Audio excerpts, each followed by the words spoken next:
A big welcome to all of you. I hope all of you are doing really well. Let's start a very interesting chapter, symmetry and reflection. In this chapter, we will learn about symmetry and reflection symmetry. First, let's know what is symmetry. Take a piece of paper, fold it into two halves and draw one half of a butterfly and paint it. एक paper लेंगे, उसको दो half में fold करेंगे और one half पे आप butterfly draw करेंगे और उसको पेंट करेंगे. Fold back the paper and press it so that the paint spreads to the other half also. अब अपने पेपर को फोल्ड करना है ताकि जो पेंट है वो दूसरे हाफ पे भी स्प्रेड हो जाए, क्योंकि आपने सिर्फ हाफ पोर्शन पे ही बटरफ्लाई को ड्रॉ किया था, पेंट किया था. Now open the paper and look at the butterfly on it. The butterfly is symmetrical in shape because the left part is exactly the same as the right part.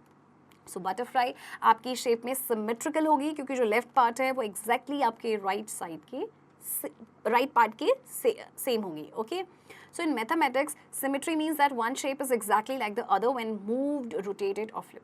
So mathematics में symmetry का मतलब क्या है कि एक shape आपकी exactly दूसरे की जैसी है जब भी उसको मूव कराया जाता है, रोटेट कराया जाता है या फ्लिप कराया जाता है. Okay, so an imaginary line that divides a figure into two identical parts is called the line of symmetry. एक imaginary line जो एक figure को दो equal parts में divide करती है उसे हम line of symmetry कहते हैं. If the figure is folded along this line, the two parts will fit exactly over each other. Such figures are said to be symmetrical. अगर फिगर को fold करें इस लाइन के अलॉन्ग, ये जो imaginary line है, तो दो पार्ट्स हैं वो एग्जैक्टली आपके फिट हो जाएंगे ओवर ईच अदर. सो ऐसे फिगर्स को कहा जाता है सिमेट्रिकल. जैसे कुछ एग्जांपल्स हम देखते हैं. Let us look at some figures. So here is one line of symmetry, many line of symmetry, two lines of symmetry, और इस फिगर में कोई भी लाइन ऑफ सिमेट्री नहीं है. ओके, एक्सरसाइज 10.1 बहुत सिंपल है बच्चों. Number 1, draw lines of symmetry of the following shapes. So line of symmetry कैसे ड्रॉ कर सकते हैं आप? एक तो इस तरह से और इस तरह से भी. ओके, चाहे तो आप यहाँ से भी कर सकते हैं और इधर से भी कर सकते हैं, राइट. सो बाकी पार्ट्स आप कर सकते हैं, बहुत सिंपल है. Okay, now reflection and reflection symmetry. Look at this picture of the Taj Mahal. The dotted red line divided it into two identical parts if the picture is folded about this line. The two parts will fit exactly over each other. Such a figure is said to be symmetrical. The line that divides a figure into two identical parts is called the axis or line of symmetry. अच्छा, ताजमहल की picture आपको नजर आ रही है.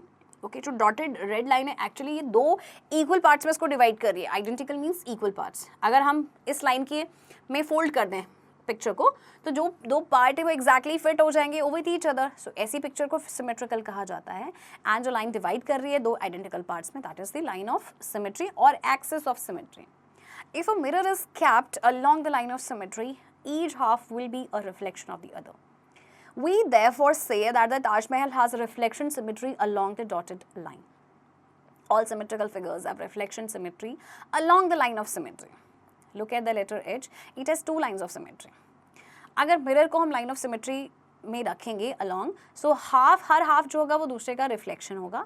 सो हम कह सकते हैं कि ताजमहल है उसकी रिफ्लेक्शन सिमेट्री है अलॉन्ग द डॉटेड लाइन. और जितनी भी सिमेट्रिकल फिगर्स होती हैं सब में आपकी रिफ्लेक्शन सिमेट्री होती है along the line of symmetry. जैसे कि लेटर एच की अगर हम बात करें, इसमें दो लाइन्स ऑफ सिमेट्री हैं. ओके, आप इसको इस तरह से भी काट सकते हैं इस लाइन ऑफ एक्सिस में, और ये भी एक्सिस ऑफ सिमेट्री. ओके, जैसे कि आपको देखिए गिवन है यहाँ पे. Now exercise 10.2. Number 1, draw the reflection of the following figures along the line of reflection. Okay, line of reflection आपको गिवन है स्टूडेंट, और आपने ड्रॉ करना है रिफ्लेक्शन को. Okay, so do it yourself. बहुत ही सिंपल है. ओके, बहुत ही इंटरेस्टिंग भी है. Okay, so do it yourself.